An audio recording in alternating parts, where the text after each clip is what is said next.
Ah, man, good times and bad times. It's a, I feel like people have the tendency to make things bigger than they are. I do admit that people have that capability to feel much sadder than what they are actually supposed to feel. Because the world of imagination has very complicated machinery. It exaggerates things, and it does a very good job of exaggerating things, not gonna lie. But people, for the most part, even if they do exaggerate, because everybody's emotions will get exaggerated at the end of the day, you can safely assume that no matter how exaggerated the feelings of someone in particular might be, they are not being, that they're still genuine. They're not lying. They might be exaggerating, but they're not lying. And that exaggeration is not their fault. Sadness exists, happiness exists, confidence and lack of confidence both exist in equal capacity and measure, and they trouble and aid human life just as much as the people complain. Things are real, feelings exist. And it's very shameful to think that a society that has so much trouble and fear because of the imagined ideas, because of the world of imagination, in which we all have a certain piece of land booked for ourselves, where we all live for a certain piece of our time during the day. I feel that a world that is troubled by imagination, that is motivated by imagination, most of our actions are incentivized by something that we dream for. As a matter of fact, our goals are somewhat interchangeable with what our dreams might be called, right? We call our goals our dreams. The world, the dreams, the world of imagination is very real. And in such a world, denial of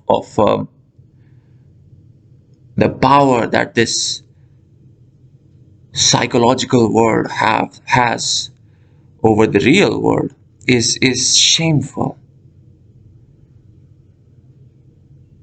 There's no such thing as hard work.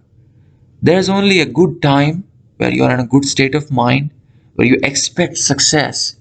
And then there are bad times where you don't expect success, where you expect things to go wrong.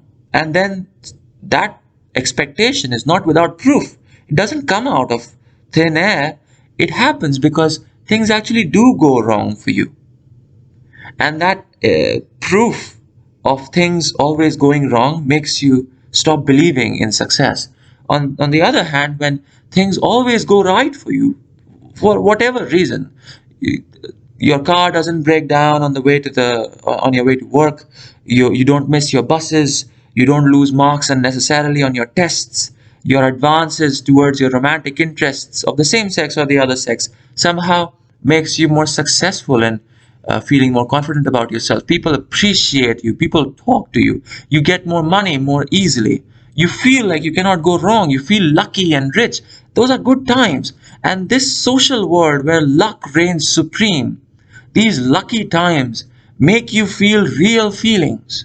Similarly, bad times where your car does break down, where people don't accept your advances, where people are apathetic towards your needs, where people don't sympathize with you when you need their sympathy and you're too full of pride to ask them for it directly. Such times where such discordances exist, those are bad times.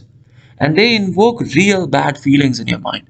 Things exist, feelings exist.